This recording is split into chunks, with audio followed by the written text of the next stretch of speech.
Hi, welcome back and welcome. This is episode 6. Yeah, 6.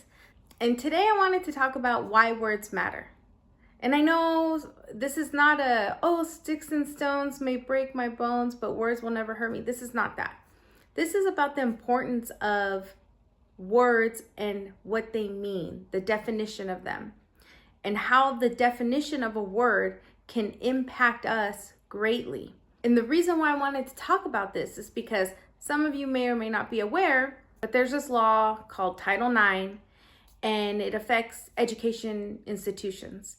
And Title IX, essentially what it does is it protects women from being discriminated against. It guarantees women the right to go to college, to participate in intramural sports, to take positions in higher education. So it was a very important law that was passed, just as important as women being provided the right to vote. But the Biden administration wants to redefine the word sex to also include gender identity, meaning men who claim that they are women are going to be protected the same as women, which means they can also participate in women's sports, be in women changing areas, be eligible to receive certain scholarships, be eligible to participate in certain programs that are reserved for women. And that's a big deal. This one 3-letter word, sex, for all of history, or at least since that term ever came about to be, always meant biological, always meant you either have XY chromosomes or you have XX chromosomes. You either have ovaries or you have testes. It was very simple.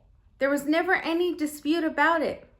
But then you have here you have this gender ideology that is wanting to redefine what sex means, which means they want to redefine the protections that are afforded to women, girls. And that matters. I mean, I don't know if any of you read the book George Orwell, 1984, and this really makes me think of that, of doublethink, where they have the 4 ministries: the ministry of peace, the ministry of truth, the ministry of love, and the ministry of plenty.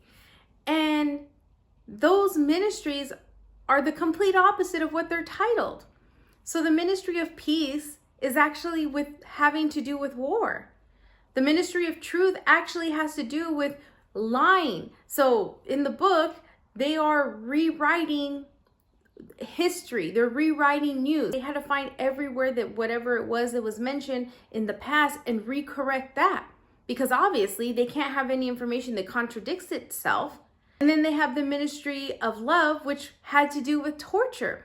And so imagine a society where the terms have been flipped on their heads and they no longer mean what they actually mean, but yet they're still trying to convey and lie to you and tell you that, no, this actually means that. Well, that's what's happening now with the word sex, with the fact that we even came up with this new term, gender identity. Gender doesn't exist. You are either male or female. We only have sex. People can be feminine or they can be masculine, and they can lie anywhere on that spectrum. But regardless of how they present themselves, it does not erode or get rid of the fact that they are either male or female. And we're not even going to get into the discussion about, well, what about the people that are intersex and, that they have both parts, or that they have an extra whatever chromosome. You're talking about anomalies. Again, humans, mammals, there are only males and females. And so this is why, regardless of what the world is telling us, regardless of what the media is saying, even regardless of what education institutions are telling us, it is imperative that we hold on to what the actual definition of a term is and apply it appropriately. Sex does not mean gender identity, gender expression. It does not mean that. Sex means you are a woman. There's only one definition of a woman, and that is a person who has XX chromosomes and has female internal sex parts. Ovaries, uterus, fallopian tubes, cervix. They are able to bear children. So even if they unfortunately would not be able to, it doesn't make them any less of a woman. That just means something went wrong in the process. But they are still 100% a woman. A man, on the other part, he could take all the hormones, he could have whatever surgeries, he can have whatever implants put in place. He will never be a woman, ever. Regardless of how feminine he looks, regardless of how many people affirm that, he will never be a woman. He will always be a man who is parading around as a woman and asking everybody to indulge in his lie. And this is why there is power in words, because they really do mean something. They mean a whole lot more, and they have implications far wider than what we could imagine. And it starts by what we ourselves are willing to say and repeat.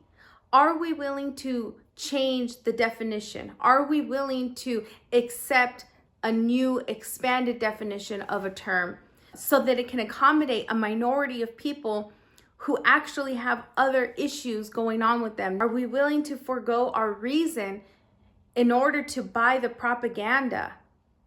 Or are we doing it because, well, I don't want to be offensive, it doesn't cost me anything, it's not that big a deal for me to call him a she? It is a big deal. It's a big deal because that he that is calling himself a she is going to be competing in college sports and is potentially going to be taking scholarships away, is potentially going to be taking a spot on the US Olympics team. It is a big deal. It does matter. What is the point? Why have all these laws been passed? Why have all these efforts been put forth if the one thing that we thought was immutable, right? Your sex, which it is, if that one thing can at any moment change depending on a person's feelings, then what was the need to ever even have any protections, right? Why? If at any moment I'm a woman and I'm going to say, well, I feel like a man, then I don't need a separate law.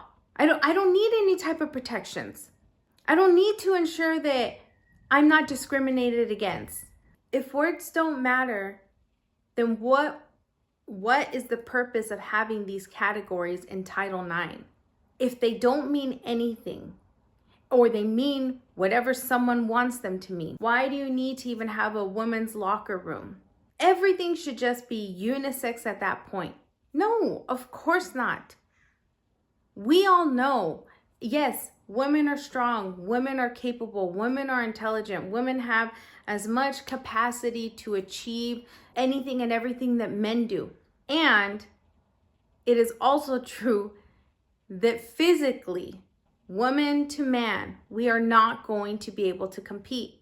There are too many differences between us.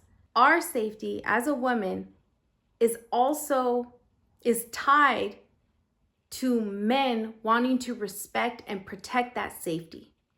Because if all men in the world decided that they no longer cared about protecting women and keeping women safe, that would be a very bad place. And all we have to do is look at other countries where they don't have any protections for women, where women do not have the same rights that we have here. We can look at other countries where they have child brides.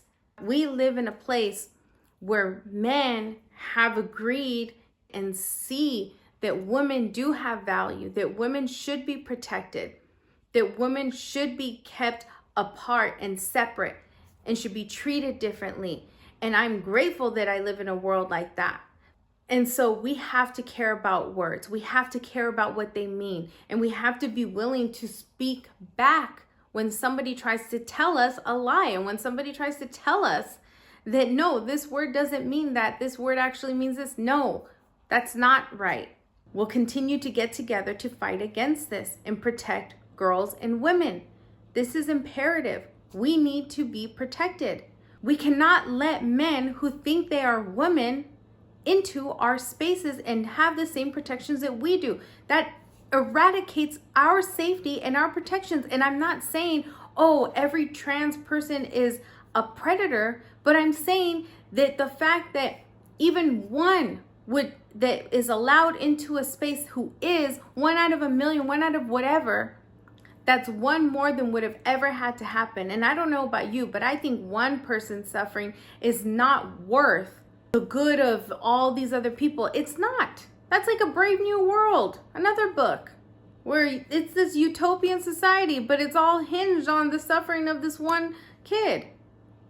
I mean, is that really what we've come down to? Well, it doesn't happen all the time. It doesn't matter. Guess what? To that one person that it did happen, that was their whole world. So stop thinking about, oh, well, it's not always, and it's not everybody, and they have feelings too, and, you know, they deserve to be treated like this. Well, guess what? Every woman and every girl deserves to feel safe. Here, we have fought to have that equality, to be treated as an equal, and to also be protected and not just considered some object for men to utilize as they please. And now we have men who are wanting to do away with that. And even worse, we have women, probably more women, who are supporting this. And you think you're so, I'm so caring and I'm so tolerant. You're doing a disservice to all of the progress that has been made for women and for women's rights and women's equality in this country, because you have taken your nurturing and compassionate nature and applied it inappropriately where it should not be, because, I don't know, maybe you don't want anybody to say anything bad about you. Maybe because it's the common thing, it's the popular thought. Maybe because, I don't know, you know somebody and you don't want to make them feel bad. Well, you know what? Sometimes truths are very hard to accept, but we're just going to have to say it anyways. Lies never, ever work out, and they never help anybody. So I am grateful for every man and woman out there that know that a man can never be a woman can never be a man, that women need to be protected, that women need to feel safe, that it is our right to have safety, and that they are going to continue to speak out against that. That's all for today. Thank you. Have a lovely week.